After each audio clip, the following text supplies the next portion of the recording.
Boa noite, gente. Começando hoje, nosso, oficialmente começando o Outubro Urbano, né, aqui no GT Cidades e Comunidades Sustentáveis. Nossa primeira reunião do outubro, no caso, grupo de estudos, né, com o Luiz, a gente vai falar sobre habitação social no Brasil. Só explicando, né, que hoje é o Dia Mundial de Habitat, toda primeira segunda-feira de outubro é o Dia Mundial de segunda-feira, todo ano, na primeira segunda-feira de outubro é o Dia Mundial de Habitat, do Habitat, e esse ano o tema é Habitação para Todas e Todos, um futuro urbano melhor.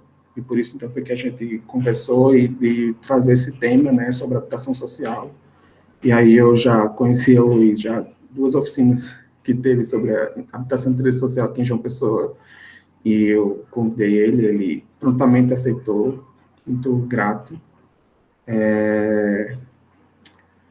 E é isso, gente, acho que o Luiz pode começar, né, vai ter uns tempinhos aí para fazer a apresentação dele, e depois aí a gente abre espaço para as perguntas do pessoal.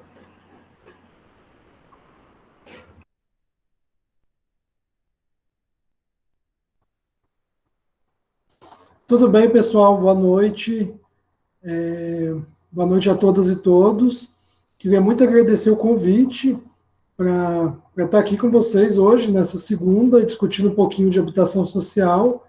Para mim é uma honra poder contribuir um pouco com essa rede tão bacana que eu não conhecia, descobri agora e estou apaixonado.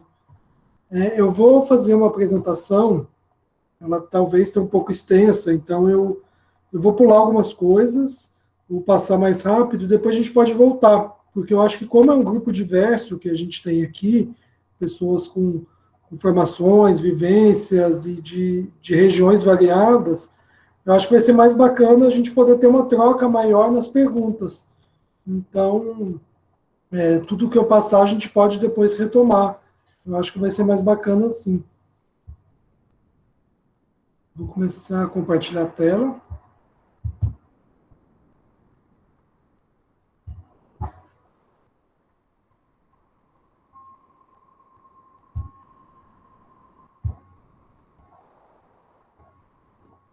Vocês estão vendo bem, pessoal? Sim, dá para ver. Tá, eu vou fazer o seguinte, eu vou abrir no meu celular também, para eu poder ver vocês. Senão fica muito chato eu falando aqui sozinho, olhando para a tela do computador.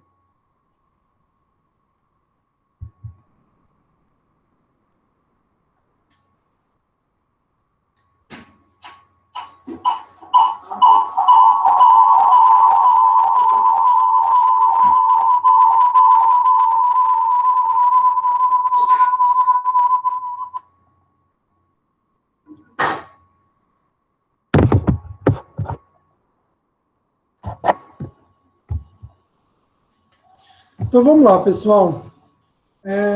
Vou contar só um pouquinho, né, da minha trajetória até aqui, enfim, para me localizar, né, para mostrar para vocês de que lugar que eu estou falando. Então, eu nasci em Minas, me mudei para Brasília em 2007 para fazer arquitetura na UNB. Na UNB, na Faculdade de Arquitetura, eu me engajei no escritório modelo de arquitetura, que, para quem não sabe, é um trabalho super bacana, social, que os estudantes de arquitetura inventaram. Então, é um escritório autogerido, em que os estudantes começam a aprender suas habilidades, enfim, profissionais, enquanto ajudam comunidades e pessoas de baixa renda. Então, isso existe em todo canto do país, na maior parte das universidades, e foi super bacana, assim, foi uma escola incrível que eu acabei tendo, que complementou muito meu ensino e relacionou muito mais a prática, o que eu aprendia na faculdade.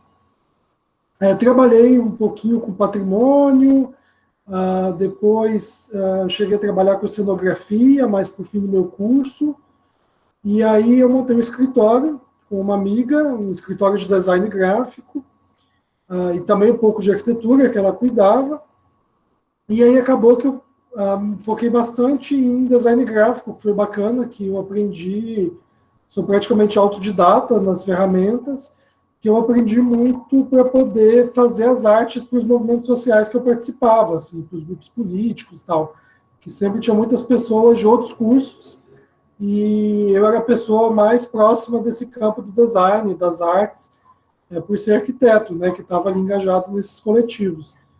E aí foi legal que eu tive a chance de aprender uma série de ferramentas e acabei, de certa forma, me profissionalizando nisso e trabalhei um bom tempo, né, então mais como designer que como arquiteto.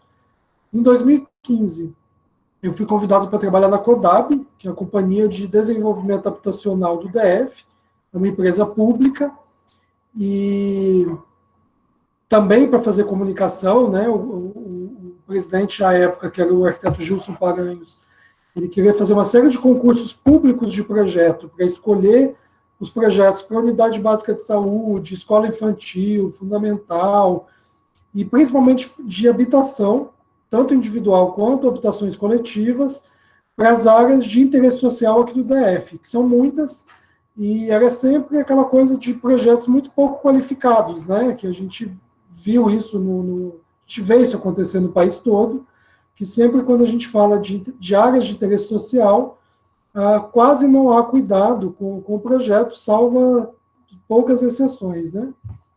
Fiquei até o fim da gestão do Gilson, em 2018, trabalhei um pouquinho como assessor do deputado distrital Fábio Félix, cuidando dessa pauta urbana, e logo em seguida fui chamado para assumir um cargo no IFAM, de um concurso que eu tinha feito antes.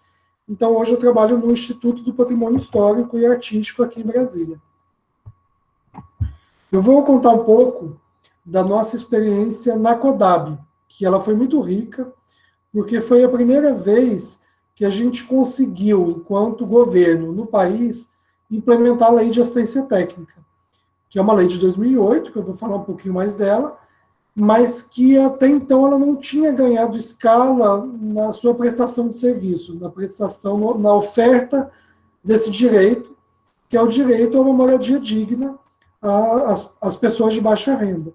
E a gente conseguiu fazer isso pela CODAB, e isso foi incrível, assim, porque a gente teve que inventar muito procedimento que não existia.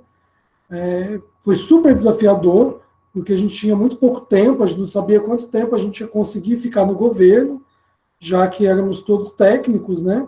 E a CODAB, infelizmente, ela era ocupada muito mais por pessoas vinculadas aos políticos do que a sua função técnica. Então, eram poucos os técnicos que tinham lá antes da gente, e foi muito...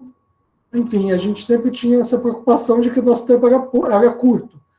Então, a gente trabalhou muito, em muito pouco tempo, porque a gente quis aproveitar essa oportunidade para desenvolver o máximo de metodologia, de política e, principalmente, para garantir ao máximo de pessoas, de famílias, o direito à habitação, à moradia digna, né? E uma parte fundamental para esse trabalho, para qualquer trabalho que envolva território, que envolva espaço, é que a gente precisa conhecer o espaço. A gente precisa conhecer esses territórios, a gente precisa conhecer as pessoas que vivem nesses territórios, as suas rotinas, os seus desafios, as potencialidades do território, as dificuldades do território. Então, foi o primeiro exercício que a gente fez e que foi muito bacana, né? Que eu, desde que vim para Brasília, eu sempre morei no Plano Piloto. Para quem não conhece, a área central, assim, é uma área mais nobre da metrópole, exatamente porque ficava muito perto da UNB. Então, eu morava perto da UNB, e desde então vivo aqui no Plano, e eu conhecia muito pouco essa metrópole, né? Uma coisa até maluca, que eu, como arquiteto e urbanista, que estudei aqui na Universidade de Brasília, como que a gente não conhece, como que a gente não foi apresentado esse território urbano, que é matéria do nosso trabalho, né? Das nossas reflexões, enfim. E Brasília, o plano piloto, é onde vive menos de 10% da população do DF. Então, essa Brasília que a gente vê no jornal, que a gente vê na TV, em filme, em fotos, livros, ela é uma parte muito pequena da metrópole brasiliense. Apenas 10% da população vive aqui. A maior parte mesmo das pessoas vivem nessas outras Brasílias, nessa Brasília metropolitana, que é pouco falada, pouco pesquisada, inclusive pouco pesquisada e pouco entendida, pouco visitada por nós que estudamos arquitetura e urbanismo aqui, pelas universidades e tal.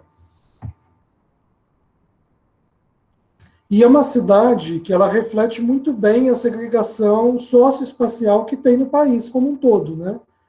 Aqui isso é bastante radical, a ponto de você passar o endereço e mais ou menos você já saber a renda das pessoas. Então, essa foto ela mostra muito bem que isso é a comunidade da Estrutural, que ela nasceu porque em torno de um lixão, que era o lixão do plano piloto.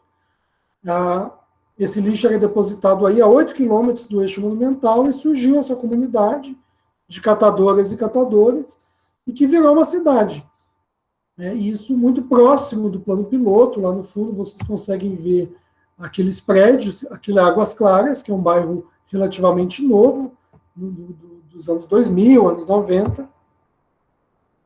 Então, é uma cidade muito dividida. Isso é Itapuã, que é uma outra comunidade, fruto da grilagem de terra, que é algo muito forte aqui, né? Já que para construir a nova capital, o governo federal desapropriou enormes quantidades de terra, então há uma quantidade enorme de terra pública. E o que acontece? Surgiu também grupos criminosos especializados em invadir terra pública, lotear, vender isso para famílias, e normalmente, não só, na verdade, para famílias tanto de baixa renda quanto de altíssima renda. Ou seja, essas pessoas elas ganham dinheiro em cima do imóvel que é público e depois desaparecem, principalmente quando há algum processo de remoção. Então, é uma construção do território que algumas pessoas ganham dinheiro em cima da ocupação do que é público e na base do sonho, do desejo, e muitas vezes da frustração das pessoas que juntaram todo o seu dinheiro e compram um lote, aquele lote é irregular, e depois ela vai ser expulsa dali, ou vai ter que recomprar aquilo do Estado, ou vai ter que passar por um processo de regularização fundiária, que é sempre muito complexo, né, muito incerto. Então, a gente percebe aqui, a gente vivenciou coisas horríveis, de tipo as pessoas não poderem ir viajar, sair de Brasília para visitar seus parentes em outra cidade, ou mesmo para fazer turismo, porque quando elas voltavam, a casa delas tinha sido tomada por outros grupos criminosos. Então, isso é uma coisa, infelizmente, que a gente percebeu nesse território, quando a gente começou a trabalhar com eles, que era algo muito comum. E como as pessoas não tinham documento, não tinham nenhuma forma de comprovar que aquilo era delas, oficialmente falando, né, tinha sempre esse medo, esse risco, e muitas vezes acontecia mesmo, de grupos de traficantes tal, expulsarem os moradores de suas casas para pegar esses imóveis. Enfim, é uma Brasília que se apresentou para mim muito diferente da Brasília que eu imaginava, e muito mais desigual do que a Brasília que eu conhecia. Então, isso aqui essa imagem é muito impactante, porque lá no fundo a gente vê o lixão, a gente vê a estrutural, e a gente vê a cidade do automóvel, que é uma região de venda de carros, ela é toda regularizada, já a parte dos moradores não é. Isso é estrutural, isso aqui é a comunidade mais próxima do plano piloto. Ou seja, da esplanada dos ministérios, onde está o poder do país, essa é a comunidade mais próxima que tem, irregular. E se a estrutural é muito próxima, a maior parte da população ela vive muito longe do centro de Brasília, do centro do poder. E isso também acontece em outras cidades, em maior ou menor grau, principalmente nas cidades mais novas do país, nas cidades médias do interior, nas cidades litorâneas, que são mais novas, que essa segregação socioespacial tão absurda, que os pobres vão ficando cada vez mais longe das áreas que tem mais serviço público, que tem infraestrutura, que tem sistema de transporte, e vão sendo colocados para muito longe. Aqui, esse mapa é interessante porque ele mostra a dimensão desses territórios populares que a gente precisa trabalhar e que deveria ser prioridade nos nossos debates, nos nossos estudos, das faculdades de arquitetura, das faculdades de sociologia, de assistentes sociais, de engenharia, enfim. Por ser a realidade da maior parte da população brasileira, essa realidade ela deveria ser mais estudada. Mas o que a gente vê é que, infelizmente, o nosso ensino ele é muito elitista, muito elitizado, e a gente acaba sempre focando nos temas das elites, nos temas das áreas mais nobres, né, falando em território, e a gente deixa de lado os desafios, os projetos, as pesquisas vinculadas a esses territórios populares.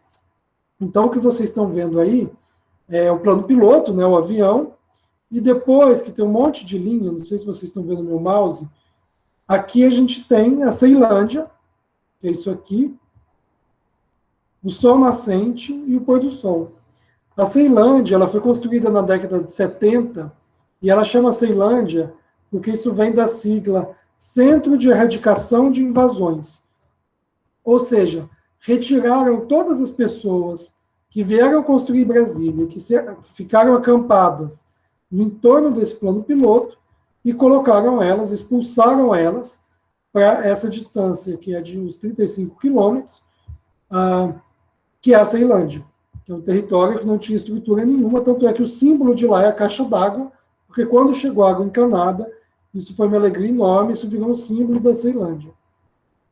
E a questão populacional, né, que às vezes a gente sempre usa referências europeias, mas que pouco tem a ver com a nossa realidade, porque são cidades que crescem muito lentamente, muito pouco, e com muito planejamento, e com muito dinheiro, e no Brasil, e nos países africanos, nos países asiáticos, nos países da América Latina, esse crescimento ele é muito intenso, ele é muito rápido, ele é feito sem recursos, ele é feito muitas vezes sem planejamento. Então é esse tipo de território que a gente precisa entender, a gente precisa formular ferramentas de compreensão, de transformação, de consolidação desses territórios.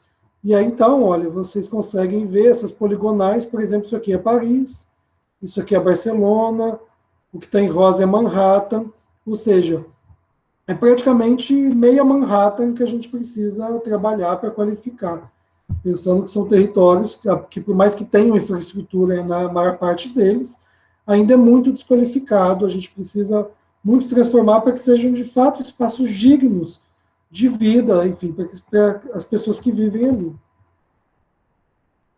E aí o Sol Nascente, que é essa comunidade que eu trabalhei mais intensamente nesses 4 anos, e algumas comparações, né? Então, óbvio que eu estou pegando isso está chapado, né? A Rocinha ela está num terreno com muito declive, então a superfície de terra é muito maior, a maré já é mais plana, mas olha em escala, né? É impressionante como a Rocinha é densa, e olha o tamanho da favela da Maré, o tamanho da Rocinha e o tamanho do Sol Nascente, que é isso aqui. Isso aqui foi feito dos anos 2000 para cá, então realmente é um processo muito rápido. E Brasília é um bom exemplo para a gente entender o que vai acontecer com muitas das cidades brasileiras. E também o que não pode acontecer com essas cidades, por exemplo, isso. Entre o plano piloto, a sede do poder de Brasília, do país, e a Ceilândia, existe uma Manhattan inteira, Paris inteira, ou Barcelona inteira, de distância, entre os mais ricos e os mais pobres dessa metrópole, que é a capital do país. E o processo de urbanização está muito intenso, né? Ele só vai se intensificar, é um processo muito rápido, e a gente precisa dar respostas rápidas. E isso, quando eu digo a gente, não são só os arquitetos urbanistas, os engenheiros, mas a população como um todo e também os diversos saberes que incidem ou que deveriam incidir sobre o território. Porque, de fato, é um fenômeno muito rápido, muito intenso e que a gente precisa compreendê-lo melhor e dar respostas à altura se a gente quiser preservar o meio ambiente, criar cidades melhores, mais justas e mais dignas e mais confortáveis para a gente viver. Então, algumas imagens, né, desses grandes contrastes, que é algo que não acontece em Brasília, porque entre esse condomínio de luxo e essa favela, essa comunidade, a gente tem, às vezes, 8 quilômetros, 20 quilômetros, 30 quilômetros. É diferente do Rio também. E de como o território de como o fato dos pobres mais pobres serem expulsos cada vez para mais longe das áreas centrais, isso impacta em todas as dimensões da vida, não só urbana, mas da vida das pessoas. Então, a gente consegue ver, por exemplo, que no centro de São Paulo, ali nos Jardins, perto da Paulista, as pessoas têm uma média de vida, estou tampando aqui, gente, de 76 e 81 anos, e nas regiões mais pobres é de 58 a 63 anos, ou seja, isso nos diz alguma coisa sobre índices de violência, sobre acesso à saúde e sobre a qualidade de vida que essas pessoas levam, né? E a questão racial também está muito presente nisso, né? Então, uma grande amiga Mari Bom Tempo fez esse mapa que ela mostra que no coração do plano piloto existe uma maioria de brancos e à medida que você vai distanciando, vai saindo do plano piloto e chegando mais longe nesses ciclos, nesses raios, a população vai invertendo. Então, por exemplo, de brancos, quase 70% dos brancos, das pessoas que vivem no plano piloto são brancas, e quando a gente coloca no último anel da metrópole, isso se inverte. Quase 65% da população é de não brancos. E aí a gente precisa ver que isso tudo tem história, né? Isso não é fenômenos recentes, isso acontece desde sempre, também refletindo fenômenos internacionais, essa expulsão dos territórios, destruição de territórios populares. A Paris, no final do século XIX, foi simbólica e virou a grande referência mundial, né, que Paris era essa coisa da cidade-luz, todas as metrópoles queriam ter um ar parisiense no final do século XIX, começo do século XX, e essa Paris cidade-luz, a Paris do Barão de Haussmann, ela foi essa Paris que destruiu trechos enormes da cidade, onde viviam pessoas mais pobres, onde tinham muitos cortiços, para abrir grandes avenidas, grandes praças. E isso aconteceu também no Brasil, principalmente no Rio, no começo do século XX, que se adotou esse mesmo procedimento de demolir trechos enormes da cidade, inclusive o morro inteiro, né, o Morro do Castelo do Rio, que ele foi demolido com jatos d'água. Isso tudo para abrir largas avenidas, para dar esse ar parisiense à cidade e expulsar os pobres mais pobres, né? Disso veio a revolta da vacina, desse processo de expulsão, de higienização da cidade.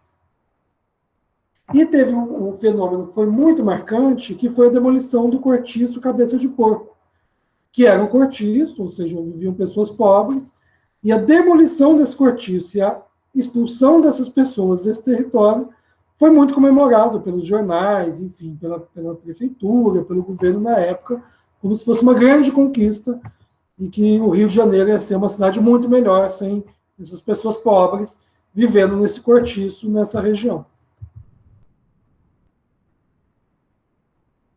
Mas, se eu estava falando dessa tentativa toda de expulsão, de destruição, de higienização, a gente sempre tem que entender, isso é Milton Santos, que sempre vai ter forças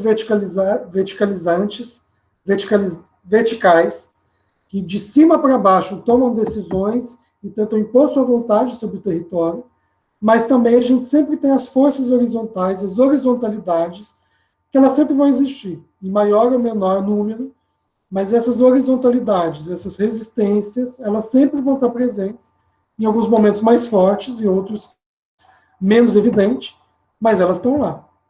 E aí, por mais que tentaram expulsar, destruir o Morro da Favela, ele está lá até hoje, o Morro da Providência do Rio, inclusive com arquitetura histórica, enfim, marcos importantes, que foi a primeira favela do país, né? Está lá, até hoje, na região portuária, por mais que já tivessem tentado expulsar essa população, destruir esse território urbano tantas vezes. Foi retratado, né, pela Tarsila, vários poetas, e ele está lá até hoje. O Morro da Providência, o antigo Morro da Favela, ele resiste. Então, por mais que essas forças tentam higienizar, ele está aí presente. Porque é isso, as pessoas precisam viver, as pessoas têm direito de viver, as pessoas constroem e autoconstroem o seu território. E aí, na década de 60, começam algumas mudanças, e uma delas que foi fundamental foi o trabalho do Carlos Nelson Ferreira dos Santos, na favela Braz de Pina, em São Paulo, que foi a primeira vez que foi feito um projeto de assistência técnica, um projeto de regularização, e que pela primeira vez, essa mentalidade que ainda é tão forte no país, de que favela tem que ser removida e substituída por um conjunto habitacional, de que favela está errado, de que favela é algo que danifica a nossa cidade, que é caótico, e que tem que destruir isso e botar todo mundo em conjuntinho. A primeira vez que isso foi questionado foi aí nessa favela Braz de Pina, em 67. E, enfim, apesar de ter essas forças verticalizantes, né, querendo dizer, a favela é muito ruim, tem que acabar com a favela, etc., expulsar esse pessoal, essa vinculação da favela à criminalidade, que ela é muito mentirosa, é uma coisa que eu sempre falo, porque tem muitas palestras, assim, inclusive uma recente que eu dou, que eu participo, que trata de assistência técnica de territórios populares, as pessoas sempre falam, mas tem que ter tem muito traficante, são lugares muito perigosos. Eu falo, gente, é mais fácil o traficante estar no seu prédio de alto padrão do que na favela. Você vai encontrar mais traficante em bairro chique, em bairro caro, que muitas vezes nas favelas. Isso é um desses mitos que se constrói para criminalizar territórios e populações e expulsar esse pessoal por várias razões, né? Desde de mercadológicas, enfim, interesses do mercado imobiliário e tudo isso, né? Mas é isso, aí tem essas resistências, e uma delas que eu gosto muito, quando eu li isso, eu fiquei muito feliz de ver isso no jornal, numa revista de uma relativa circulação, que foi de abril de 2012, que é essa matéria do Bruno Carvalho na revista Piauí, que ele fala da favela e sua hora, que ele faz uma comparação com a Barra da Tijuca, no Rio, que é projeto do Lúcio Costa, aquelas grandes avenidas, aquele foco no automóvel, a dificuldade de mobilidade, enfim, aqueles prédios isolados, grandes distâncias, e como isso é antiecológico, né? Você precisa de muito trecho de infraestrutura urbana para uma densidade baixa, enfim, essa ocupação pequena, e é um espaço que só tem uma classe social, e ele é pouco permeável, ele é pouco cultural, ele é pouco vivo. E aí ele compara com a favela, da Rocinha, inclusive, que ele mostra exatamente o contrário, de como que são territórios feitos não pelo carro, mas para as pessoas, e que ele é compacto e que ele é vivo, são espaços vivos, de trocas, de solidariedade, óbvio. Também não estou romantizando esse território que muitas vezes o poder público está ausente e a infraestrutura é muito precária, precisa ter isso. Mas do ponto de vista do desenho urbano, são espaços muito interessantes, autoconstruídos pelas pessoas, e que um pouquinho de incentivo, um pouco de investimento, se os governos deixarem de ficar investindo só em área rica da cidade, que a gente vê, é uma coisa impressionante. Áreas que a cada 20 anos, né, o Vale do Anhangabaú em São Paulo, cada 30 anos eles vão lá e destroem tudo, reconstroem tudo, ou seja, muito dinheiro investido em áreas que precisavam de talvez de pequenos ajustes, e não há investimento nessas áreas que precisam muito, né? Então, imagina, para quem conhece esse tipo de território autoconstruído, imagina isso com um pouco de investimento na infraestrutura, no saneamento básico, realmente seriam territórios muito incríveis de se viver, que possibilitariam uma vivência, uma vida urbana muito diferenciada, principalmente se vier acompanhados da assistência técnica, que transformaria a casa das pessoas em ambientes melhores, né, com ventilação adequada, combate à umidade, sem vazamento, esse tipo de coisa. Isso que eu vou passar também, que é uma linhazinha do tempo, eu posso passar isso para vocês depois. A Lei de Assistência Técnica, né, ela foi criada em 2008, o Ministério da Cidade foi criado em 2003, e em 2015 a gente começa com o nosso programa de assistência técnica aqui em Brasília. E o que faz essa tentativa? Foi de criar condições para uma prática da arquitetura do urbanismo social. Vocês estão vendo que eu estou feliz com essa pilha de livro, que eu gosto muito. E o Edgar Greff, que foi um professor, um arquiteto aqui da UNB, de Goiás, ele é do Rio, ele mesmo é de Porto Alegre, do Rio Grande do Sul. Ele foi perguntado por que o Brasil, que produz uma arquitetura tão reconhecida mundialmente, né, o Niemeyer, enfim, vários desses arquitetos famosos, e com os trechos urbanos de muita qualidade, com prédios importantes, por que isso não chega nos territórios populares? Por que não chega nas favelas? Por que isso só está restrito aos bairros ricos, às áreas centrais da cidade? E aí ele fala que é porque a arquitetura feita num país extremamente desigual, ela reflete essa desigualdade.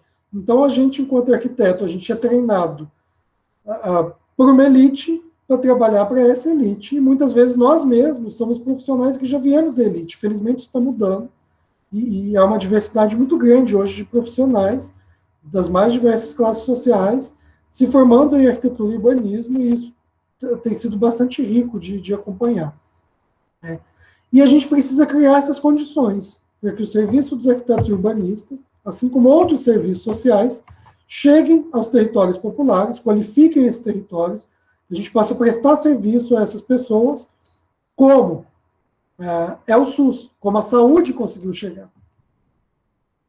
E aí, baseado nessa experiência do SUS, e na Lei de Assistência Técnica de 2008, que fala que toda família com até 3 salários mínimos tem direito ao auxílio de um engenheiro ou arquiteto para construir ou reformar a sua casa. E aí a gente, baseado no sistema de saúde, a gente começou a criar postos de arquitetura e engenharia, igual postinho de saúde, no meio da comunidade, e a gente estava lá para atender a população que precisasse. Resolver a doença da sua casa, né, os problemas de saúde da sua habitação. Isso é legal que mostra um pouco a distância, né? Então, a sede Codab aqui no meio, né, que está no coração do plano piloto, pertinho da esplanada, e o Sol Nascente está a 28 quilômetros. Enfim, a gente tinha 3 escritórios do Sol Nascente. A gente tinha um em Braslândia, que estava quase 40 quilômetros do plano piloto, e por aí vai. Ou seja, a gente pegou uma equipe que ficava no plano piloto e a gente espalhou essas pessoas no território. Então, isso é um pouquinho da cara dos nossos escritórios, né? Em alguns lugares eram containers, porque como eram áreas irregulares e a gente era governo, a gente não poderia construir no lugar ainda irregular, né? O que é um absurdo, já que a gente estava fazendo a regularização, mas não podia. E o que foi mais legal, o que deu mais certo, foi quando a gente montava o escritório no espaço que a comunidade cedia para a gente. Então, ou era uma prefeitura comunitária, ou um imóvel fechado, que não estavam conseguindo alugar, ou enfim, ou os próprios moradores faziam uma vaquinha e financiavam, porque a gente também não podia pagar aluguel em área irregular, e a gente montava o escritório, ou seja, a gente aproveitava a estrutura do Estado, que já pagava o meu salário de arquiteto, e o Estado simplesmente dizia: Luiz, você vai trabalhar no Sol Nascente. E aí pegava a minha mesa, o meu computador, o armário, uma impressora, e assim a gente foi montando esses escritórios no território, para prestar um serviço dentro do território, próximo à população e próximo a essa geografia que a gente estava interessado em compreender melhor, para trabalhar melhor e junto com essa população. Né? E aí foi muito legal que, à medida que o projeto foi avançando, a gente foi tendo o apoio de outros profissionais, né? Então a equipe foi crescendo, então vieram assistentes sociais, mais engenheiros, mais arquitetos, estagiários, muitos voluntários. A gente acabou criando um programa de voluntário que foi internacional, inclusive, com a IESEC, depois com o CIALP, que é o Conselho de Arquitetos de Língua Portuguesa. Então a gente recebeu arquitetos da China, porque na China tem a região que foi colonizada por portugueses que fala português, de Angola, a gente recebeu vários colegas angolanos, e foi muito legal a gente poder ter essa troca com profissionais de países que têm territórios mais parecidos com o nosso, né? E foi muito bacana que agora os nossos colegas angolanos estão lá em Angola desenvolvendo projetos similares de assistência técnica, que eles não têm essa lei, e talvez até surja uma lei a partir dessa experiência nossa aqui no Brasil e nessa troca com eles. Esse foi o último postinho, que o programa já estava bastante avançado, e aí a gente tinha, então, núcleos de atendimento social, que acabava que a gente atendia todos os problemas, né? Imaginando, em territórios que não tinham Estado. Muitas vezes a polícia não entrava, o sistema de transporte não entrava, e não tinha. O Sol Nascente é uma cidade com 120 mil habitantes que não tinha escola e não tinha posto de saúde, não tinha posto policial. A primeira estrutura do Estado que chegou lá, do serviço do Estado que chegou, foi o nosso posto de assistência técnica. Então isso foi muito simbólico, assim, e foi interessante porque o Estado só chegava lá com o seu lado repressor, né? Que é o Estado da polícia, o Estado que vai lá derrubar a casa dos invasores, é o Estado que vai, invasores entre aspas, eu não sei se vocês estão me enxergando, que vai, enfim, criminalizar essas pessoas, né, o Estado policial, e a gente conseguiu chegar como Estado propositivo pela primeira vez, o Estado que estava lá para fazer projeto de urbanismo, de regularização, para melhorar os espaços públicos e para melhorar a casa das pessoas. Então foi muito simbólico, assim, foi muito importante. A gente precisa aprender com o SUS e consolidar e transformar e criar uma rede desses escritórios no país todo. Eu vou passar um pouco, gente, que eu acho que eu já falei um bocado. Então, isso aqui foi quando a gente começou o trabalho no Sol Nascente. O escritório ficava no fim dessa rua. Isso foi em 2015, em janeiro. Vocês imaginam você viver aí, ter que acordar às 5 da manhã para pegar um ônibus que está muito longe para poder chegar no seu trabalho. Em que condições você vai chegar no seu trabalho, né? Se estiver chovendo com essa lama, o tempo que você vai gastar. Isso aqui foi como foi ficando no final. Olha, essa avenida do lado, que a gente modificou o projeto, que o projeto inicial passava um trator em cima passava a rua em cima das palmeiras. A gente modificou o projeto para criar uma praça que a gente começou a construir junto com a população, e ela foi inaugurada com uma festa de São João, organizada e sugerida pela população. Foi muito bacana. Então, em 2015 era assim, 2017 estava assim, e a gente fez tudo, né? Óbvio, essa parte de calçada, essa obra mais pesada, foi a empresa de regularização, mas todo o paisagismo, a pintura, o reboco das casas, foi tudo feito com os moradores. Então, a gente teve um mutirão de plantar grama, um mutirão de plantar arbustos, um mutirão de plantar árvores, um mutirão de pintar fachada, de pintar banco, e foi incrível, porque eu fui lá recentemente, e já, enfim, 3 anos depois, o espaço ainda está muito cuidado, e muito cuidado pela população.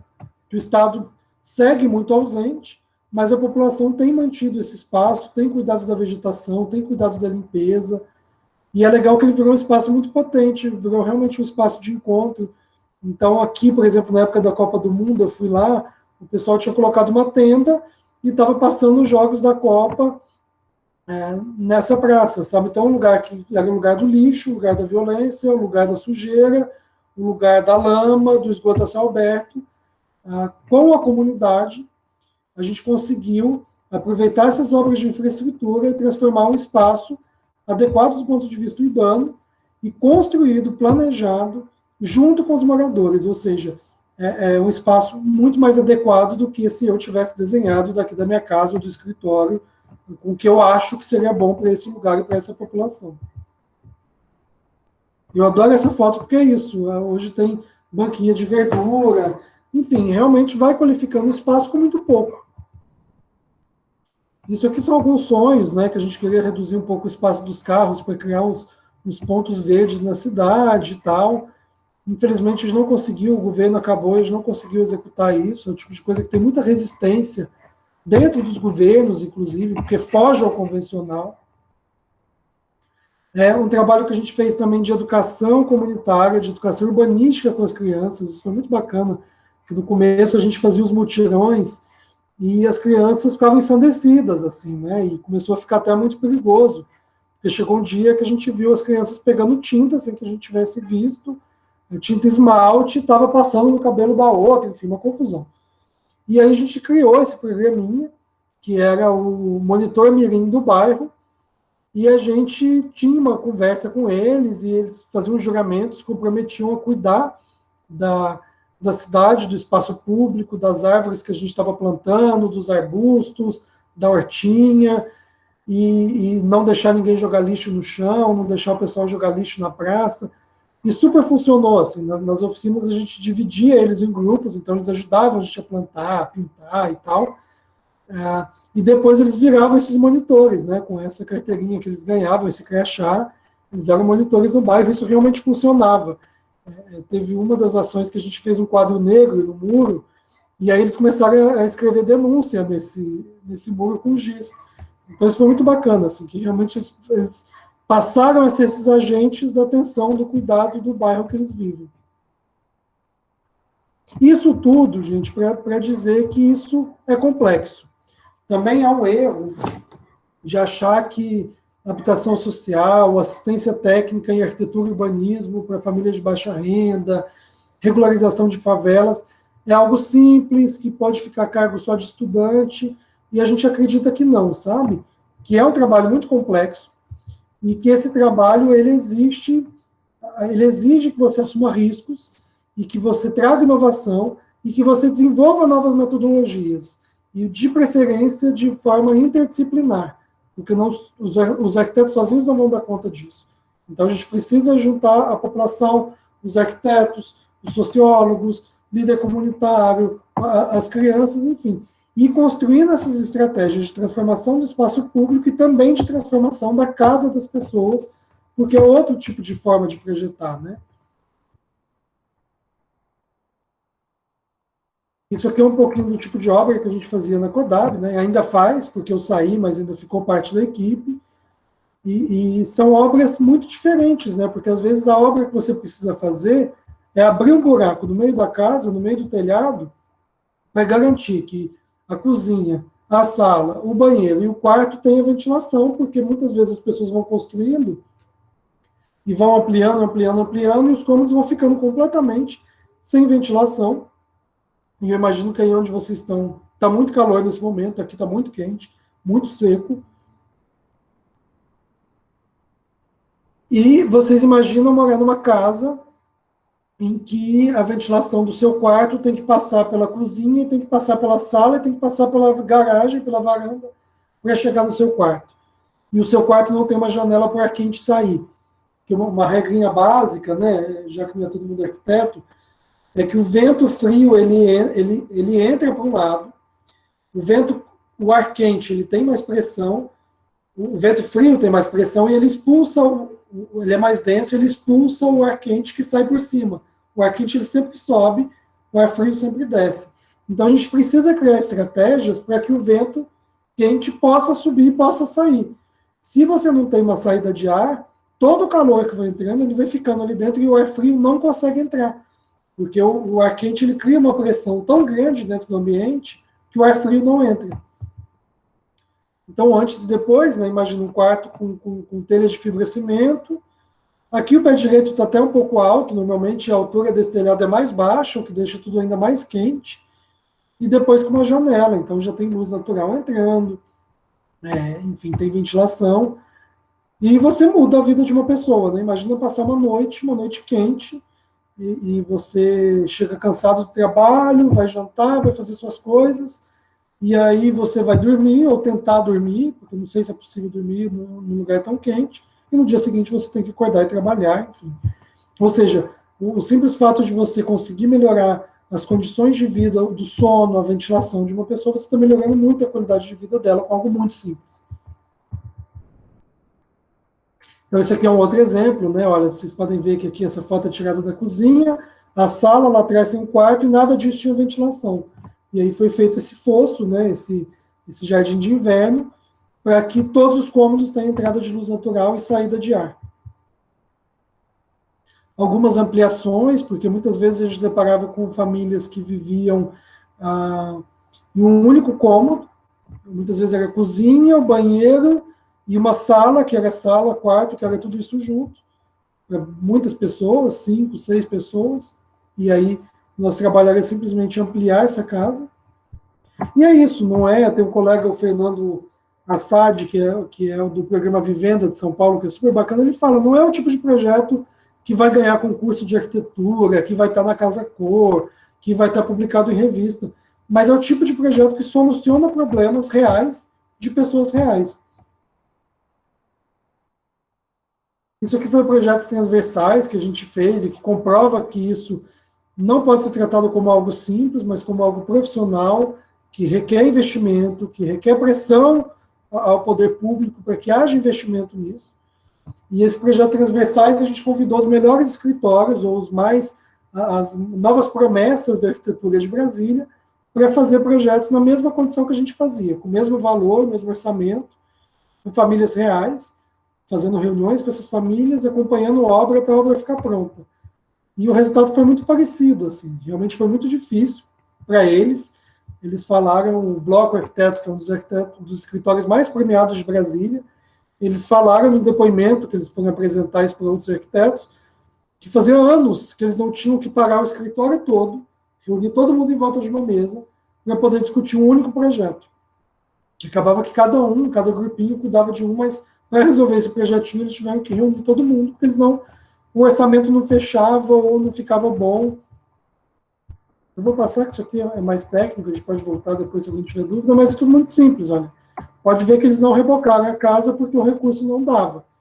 Mas eles estavam muito preocupados em garantir ventilação aqui na frente, que não tinha, o telhado ia até a rua, garantir uma outra ventilação aqui, ó, os 2 quartos, que também não tinham ventilação, porque isso aqui é um vizinho, aqui é outro vizinho, e construir um banheiro.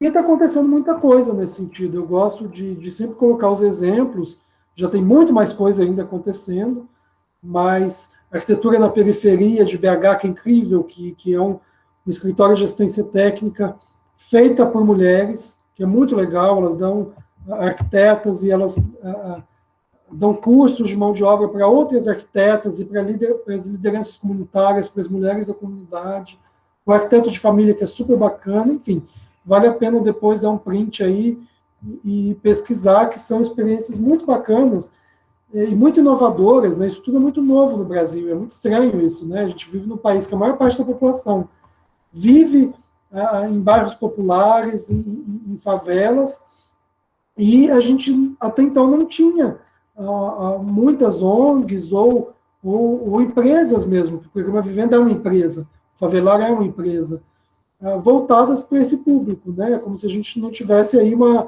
a gente só tivesse uma loja chique de roupa e não tivesse as lojas que a gente encontra aí na rua para comprar uma camiseta, sabe? Só tivesse Gucci. E ainda dentro disso tem muita coisa acontecendo. Os concursos da CODAB, né? Esse conjunto já foi pronto, já está entregue. Foi um concurso público de projetos para a faixa 1. Minha Casa Minha Vida são as pessoas mais pobres, né? E eu vou finalizar com esse projetinho que eu fiz. É uma casa expansível.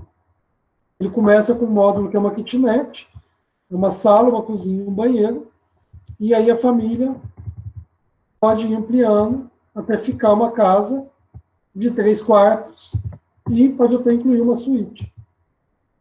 Isso tudo porque a gente precisa pensar em metodologias adequadas à renda da pessoa, né? Porque eu, por exemplo, se eu for construir uma casa, eu não vou poder construir a casa toda que eu preciso de uma vez, eu vou ter que construir em etapas.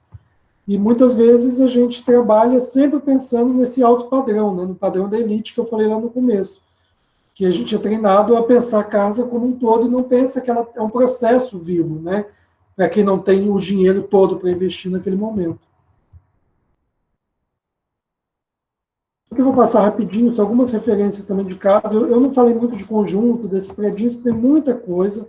Vale a pena olhar o site da CODAB, os concursos que a CODAB fez, para ver ótimos exemplos de edificações coletivas de moradia social. Isso aqui são experiências latinas que eu peguei. Isso aqui é no Pernambuco. Isso é no México.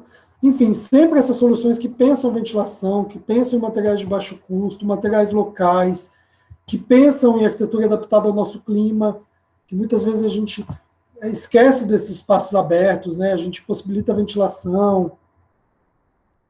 E olha isso, gente, isso tudo é muito diferente do que a gente vê no Minha Casa Minha Vida, do que a gente vê as prefeituras construindo, os governos construindo, que é aquela casinha de 2 telhadinhos, porta, janelinha, que não tem planejamento de expansão. que tem que colocar todo o acabamento, piso e tal, e aí, como custa baixo, bota um piso de péssima qualidade. Olha que legal, essa casa foi pensada para ser expandida em cima também. Você pode fechar os cômodos, onde hoje essa varanda, ainda pode construir um segundo andar. Então, é pensar essa habitação como processo, né? E por que o governo tem que rebocar a casa, no Minha Casa Minha Vida, sendo que ele pode entregar com esse acabamento que é bastante digno, e isso a pessoa pode fazer depois. Ou se ela gostar assim, ela deixa assim, ou ela pinta. Porque o mais importante, a meu ver, da habitação social, principalmente aquela produzida ou subsidiada pelo Estado, é que ela crie condições para que a família amplie essa casa. Porque essas casas são muito pequenas para o tamanho das famílias que a gente tem no Brasil, para o tipo de demanda espacial que a gente tem no Brasil. Então, é mais importante a gente criar essas estruturas que possam ser ampliadas e que possam acompanhar essas pessoas na vida delas, do que a gente fazer uma casinha fechadinha que não atende. E a gente sabe que não atende. Então, olha que legal, né? Essas casas que têm esse espaço aberto para você poder, num dia quente como hoje, almoçar, jantar, enfim, vendo o sol, vendo a lua.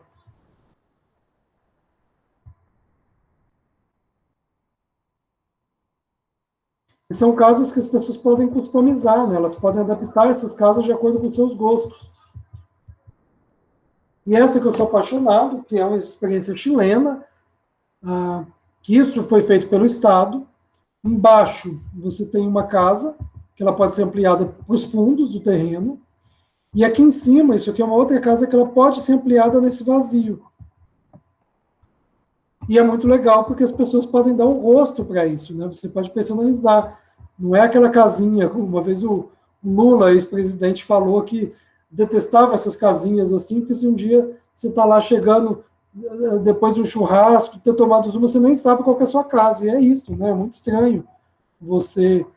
As pessoas são diferentes, né? Por que nos bairros mais ricos, nos bairros de classe média, as pessoas podem customizar seus espaços de vida e na baixa renda não? Então é muito legal porque esse projeto ele capta essa enorme capacidade da autoconstrução que os países pobres têm, que as famílias pobres têm, ou seja, sem ajuda de ninguém. Essas famílias construíram não só a arquitetura como o urbanismo, construíram a rocinha, construíram a maré, o sol nascente, e esse projeto ele usa, ou seja, o Estado vai fazer isso, que é garantir a segurança estrutural, as vigas, as lajes, o sistema de esgoto, e o restante vocês conseguem ampliar e transformar e customizar. E é isso, gente. Voltemos.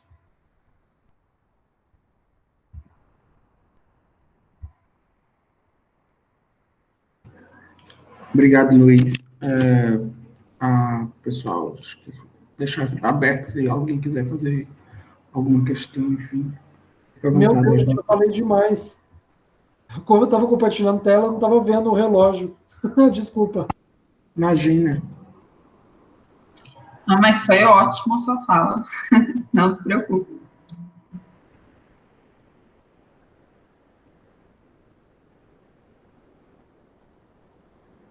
Se não quiser falar. Oi, boa noite, vocês estão me escutando? Deixa eu ligar a câmera para aí. Oi, vocês me escutam? Sim. Estão escutando? Sim. Me lembrou, em 2017, eu fui em um EREA em Brasília, e eu tive a oportunidade de visitar a Ceilândia. E aí você apresentando me lembrou muito, assim, e foi a partir do EREA que eu pude visitar outros lugares, né? Porque geralmente a gente fica só ali no plano piloto e tal. Então foi muito legal ver você falando. Eu lembro também que durante o EREA teve algum arquiteto, não lembro agora do nome, que falou das ações da Coab, mostrou, eu lembro algumas imagens que você mostrou, eles mostraram, assim, foi bem legal relembrar isso. E eu lembro, falando de resistência, eu acho que não foi na Ceilândia, foi em São Sebastião, eu não tenho certeza. E eles têm uma agrofloresta, a gente teve a oportunidade de visitar essa agrofloresta, dei uma olhada aqui nas minhas anotações, se chama Coletivo Alcateia. Eu lembro que eu achei muito legal, assim, disso, da comunidade e se construindo, né? Porque não tem como depender do governo e tal. Então é isso, foi um comentário assim que eu achei muito legal, que me fez lembrar de tudo isso que eu tinha vivido e tinha esquecido. E é muito interessante esse assunto, né? O Hilton está aqui também, a gente tem uma veterana que no mestrado ela está abordando os editais do CAL e o ATES, e é uma coisa que a gente, muito arquiteto não sabe, eu fui descobrir depois, então acho que é uma coisa que tem que se propagar mais. Acho que é isso.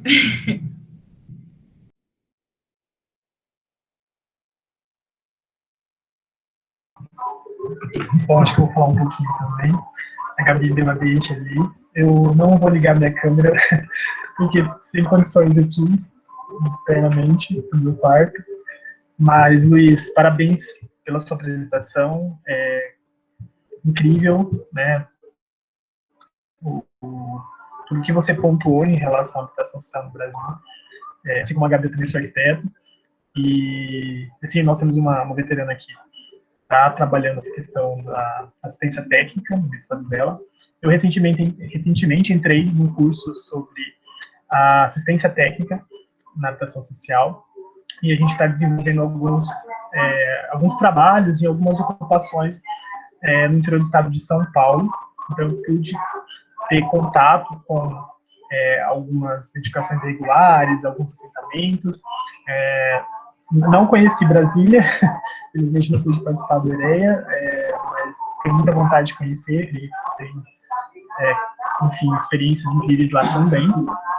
Mas eu acho, pegando um pouco a fala da Gabi, eu acho que não, se nós arquitetos também, né, a maioria dos arquitetos não tem conhecimento sobre a lei de assistência técnica, imagina a população, né, imagina pessoas leigas que não são da área, e que estão aí à margem de um Estado que vai priorizar sempre as construtoras, o mercado imobiliário, a especulação e etc. e tal, né? Então, só complementando um pouquinho a fala da Gabi, eu acho que a habitação social tem muita coisa que dá para falar. Pretendo abordar isso também no meu mestrado, né? Eu trabalho um pouquinho sobre a questão central, as edificações ociosas no centro urbano, histórico, talvez através de uma política de locação social, porque a política no Brasil ela sempre foi pautada em relação à propriedade da habitação, né? E não necessariamente você tem que entregar uma propriedade para a pessoa para você estar cumprindo a lei de acesso à moradia. Inclusive, nós temos vários centros, né? Em São Paulo, acredito que em Brasília também, são sendo abandonados, né? Através de edificações ali abandonadas, não cumprindo sua função social e que poderiam ser destinadas à habitação de interesse social. Enfim, são várias questões, eu quero deixar também espaço para você falar um pouquinho, mas parabéns, Luiz, achei incrível e vou pesquisar um pouquinho mais para conhecer também sobre esses projetos.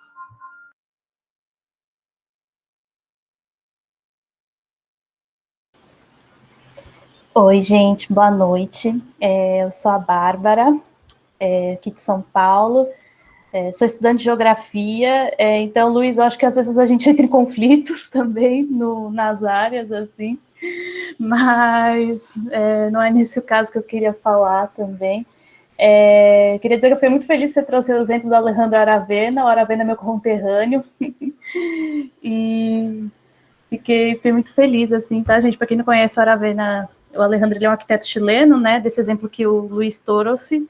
Conheço o trabalho dele, ele é muito importante, é muito premiado, inclusive, e, enfim, falo com muito orgulho. Eu achei bem interessante isso que você trouxe, o Luiz, também do Haussmann, né, do Barão de Haussmann, lá na França, que a gente estuda ele muito na geografia. Tem um sociólogo alemão que ele fala que a gente vive na síndrome de Haussmann, que o problema... você cria o problema a partir da solução e é um ciclo sem volta, né? Paris segue muito esse exemplo e, para mim, você tinha favela, hoje você tem favelas que estavam erradicadas há 35 anos, pelas minhas contas, né, que eu fiz desde a última notícia que eu vi, e é sempre por esse processo de desapropriação, melhora o espaço, melhora tudo, não leva em conta muitas condições sociais no meio. E eu lembro que ano passado eu fui num evento do Banco Mundial aqui em São Paulo, trouxeram a vice-prefeita de Paris para falar, e ela fez um projeto de biodiversidade nas cidades. Para quem é área de biodiversidade, que eu também é uma área que eu estudo, tem muita diferença entre o paisagismo e a biodiversidade. E eu percebi muito que ela fez um projeto de paisagismo na cidade, justamente para, olha, gente, Paris está um caos, precisa embelezar isso, porque senão o turista só vai prestar atenção na desgraça, nos protestos, no senegalês pedindo moeda perto dos pontos históricos. E para mim, eu sinceramente, por uma cidade tão antiga como aquela, eu fiquei bastante chocada, né? Eu até, inclusive, eu acho a lei de assistência técnica muito importante, né? Eu ajudei o André para dar uma divulgada nela aqui na organização também. E aí eu gostaria de lembrar também de outras leis. Eu não sei também, Luiz, se você quiser falar um pouco sobre também, né? Que eu acho muito importante, que eu também acho que não deve esquecer, né? Apesar do Estado ele ser falho em muitos casos, a gente ainda tem uns bons mecanismos de garantia de moradia, como o uso capião, que eu acho que é muito importante ser citado. A gente criou muitos fundos também, a gente teve uma política do Minha Casa Minha Vida, que mesmo com todas as críticas, foi um projeto que foi investido muito dinheiro, que a gente precisa, assim, brigar por essas melhorias, inclusive levando em consideração essas coisas que o Luiz falou também. Então, eu sou mais numa perspectiva da gente trabalhar tudo isso de forma integrada, assim, não cada um seguindo aí com a sua política, né? O próprio uso capião mesmo foi uma coisa assim que, para quem, falando a grosso modo, né, é o direito que você tem de ocupar um terreno que estava sem uso na cidade, algum prédio, uma habitação, e isso pode ser feito por meio de um processo jurídico também, e eu acho que é muito importante quando a gente traz tudo isso junto também para ver quais alternativas a gente tem para resolver os problemas de habitação aqui na cidade de São Paulo. Eu falo em São Paulo, né, gente, porque São Paulo é o pico da contradição para mim, mas foi muito bom ver o exemplo de Brasília também, assim, o meu companheiro estudou na UNB também, então sei um pouco da realidade, o sistema de transporte me deixa chocada, devo dizer, mas é isso, desculpa, gente, podemos ir comentando. Gente, antes que mais alguém comente, então, enfim, achei bastante pertinente todos eles, né? Vou começar pela da Bárbara.